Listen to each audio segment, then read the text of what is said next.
This has to be the right way.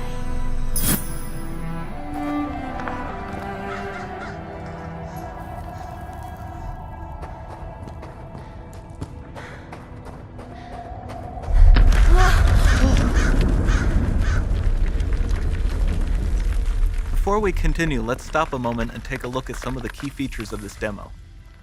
Much of what you see was built with Quixel Megascan assets, but instead of using the game versions, we used the cinematic versions, which would typically only be used in film. There are around 1 million triangles each, and thanks to virtual texturing, they all use 8K textures as well. Nanite can render an insane number of triangles very quickly. There are over 1 billion triangles of source geometry in each frame that Nanite crunches down losslessly to around 20 million drawn triangles. What does that many triangles look like? This isn't noise. These are the triangles, each a different color. Most are so small that they look like noise. Nanite achieves detail down to the pixel, which means triangles are often the size of pixels.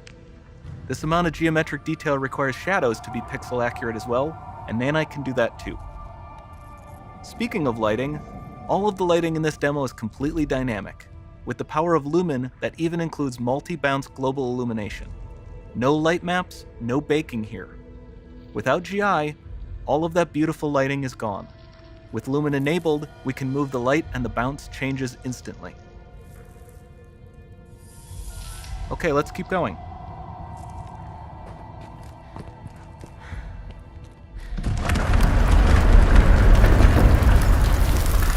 We've made some great additions to our audio system as well. Convolution reverb allows us to measure reverberation characteristics of real spaces, like actual caves that we sampled, and reproduce them in virtual spaces. Sound field rendering allows us to record and playback spatialized audio.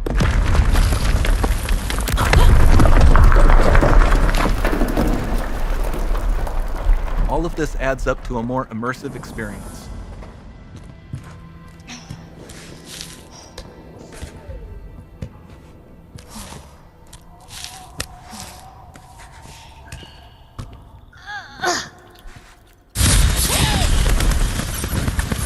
This swarm of bats was created with our Niagara effects system. Particles in Niagara can now talk to one another and understand their environment like never before.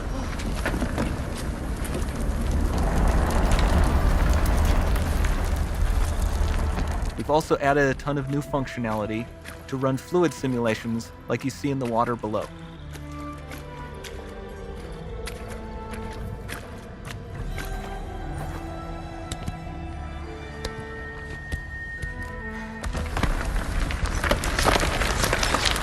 The demo runs on our chaos physics system. Here we are using it to accurately simulate the rigid bodies of the falling rocks and the cloth of her scarf.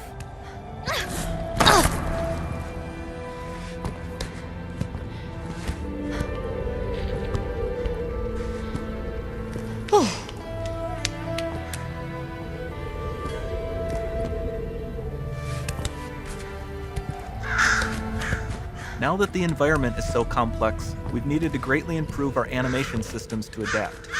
We've added predictive foot placement and motion warping, which dynamically modifies IK and body position to look more natural.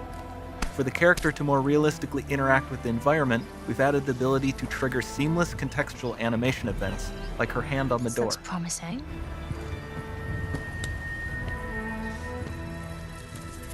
Dynamic GI is amazing, not just for speeding up iteration, but also for its impact on gameplay.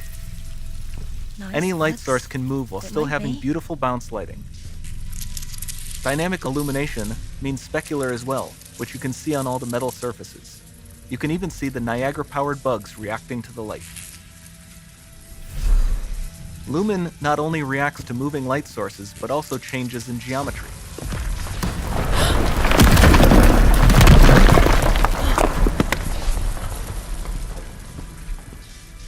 Remember we mentioned high poly assets? This statue was imported directly from ZBrush and is more than 33 million triangles. No baking of normal maps, no authored LODs.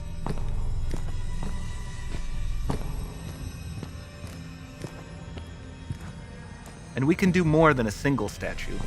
There are nearly 500 of that exact statue at the same detail level placed in this room for a total of over 16 billion triangles from statues alone. Over this entire demo, there are hundreds of billions of triangles.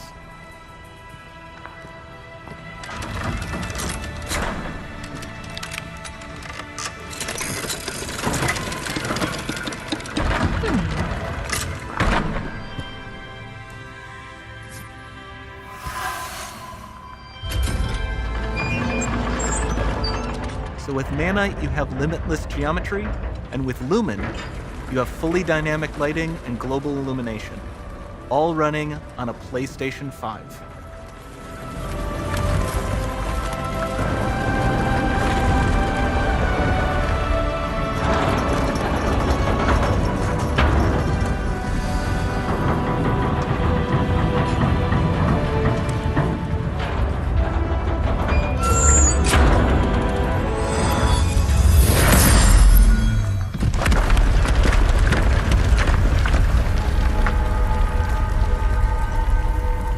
There's not much time left. And this doesn't need to be constrained to small rooms. It can stretch all the way to the horizon.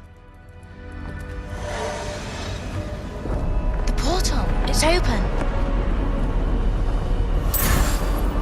Don't fail me now.